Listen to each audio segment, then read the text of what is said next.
नमस्कार। आइए आज का ये जो वीडियो हम बनाने चल रहे हैं यह हमारे संस्कृत के विद्यार्थियों के लिए साथ ही साथ हिंदी के विद्यार्थियों के लिए भी बहुत ही महत्वपूर्ण है। आइए आज हम संज्ञा रूप या शब्द रूप की चर्चा करेंगे। ऐसे शब्द की चर्चा करेंगे जिन्हें हम अजंत के नाम से जानते हैं। अजंत अर्थात अच। अच का अर्थ होता है पूरे स्वर, जितने स्वर होते हैं उन्हें अजंत के अंतर्गत रखा जाता है। जिन शब्दों के अंत में किसी भी तरह की कोई मात्रा नहीं आती उन्हें अकारांत कहते हैं। कहने का मतलब यह है जिन शब्दों के अंत में जो अक्षर होते हैं और उसमें कोई मात्रा नहीं होती उन्हें अकारांत कहते हैं, अर्थात उसमें अ छपा रहता है इसीलिए उसे अकारांत कहा जाता है। तो ऐसे शब्दों की आज हम चर्चा करेंगे और अपने बच्चों को समझाने का प्रयास करेंगे। तो पहले तो हम ये जान लें कि वचन कितने होते हैं। तो वचन 3 होते हैं, एक वचन, द्विवचन और बहुवचन। इसके साथ ही विभक्तियां 8 होती हैं। प्रथमा विभक्ति, द्वितीय विभक्ति, तृतीय विभक्ति, चतुर्थी विभक्ति, पंचमी विभक्ति, षष्ठी विभक्ति, सप्तमी विभक्ति और संबोधन विभक्ति। तो आइए सबसे पहले हम शब्द रूप के अंतर्गत अकारांत पुल्लिंग अर्थात राम का रूप पढ़ेंगे। तो पहले हम राम का रूप आपको सुनाते हैं, ध्यान से आप इसे सुनिएगा। ध्यान से आप सुन लेंगे तो आपको समझ में आ जाएगा।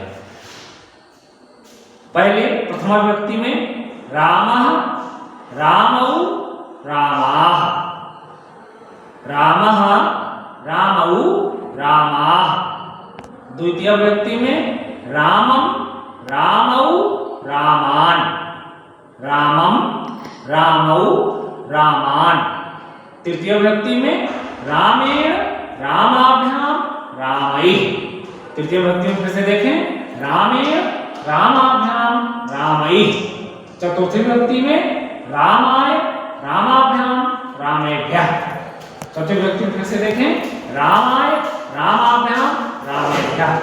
पंचमी विभक्ति में रामात्, रामाभ्याम, रामेभ्यः। फिर से देखें पंचमी विभक्ति रामात्, रामाभ्याम, रामेभ्यः। षष्ठी विभक्ति में रामस्य, रामयोः, रामाणाम। फिर से देखें रामस्य, रामयोः, रामाणाम। सप्तमी विभक्ति में देखें रामे, रामयोः, रामेषु। फिर से देखें सप्तमी विभक्ति रामे, रामयोः, रामेषु।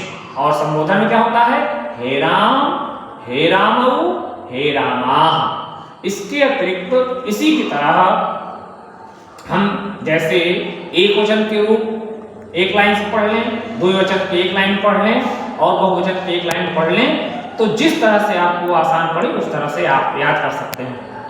इसको कैसे करेंगे एक वचन वाला? देखिए पहले एक वचन रामः, रामं, रामेण, रामाय, रामा, रामात्, रामस्य, रामे, हे राम। फिर से देखें रामः, रामं, रामेण, रामाय, रामात्, रामस्य, रामे, हे राम। द्विवचन में देखें रामौ, रामौ, रामाभ्याम, रामाभ्याम, रामाभ्याम, रामयो, रामयो, हे रामौ। फिर से देखें रामौ, रामौ, रामाभ्याम, रामाभ्याम, रामाभ्याम, रामयो, रामयो, हे रामौ। बहुवचन में देखें रामाः, रामान, रामैः, रामेभ्यः, रामेभ्यः, रामाणाम, रामेषु, हे रामाः। फिर से देखें रामाः, रामान, रामैः, रामेभ्यः, रामेभ्यः, रामाणाम, रामेषु, हे रामाः। इस तरह से ये राम का रूप है।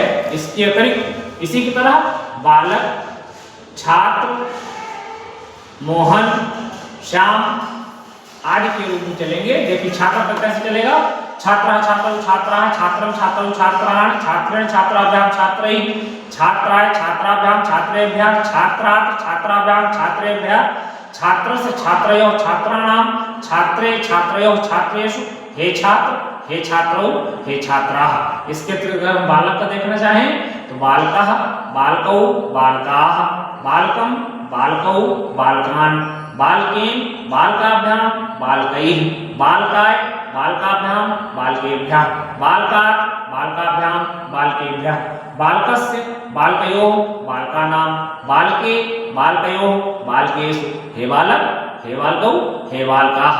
इस तरह से आकारांत पुल्लिंग का रूप हमने पढ़ा। धन्यवाद।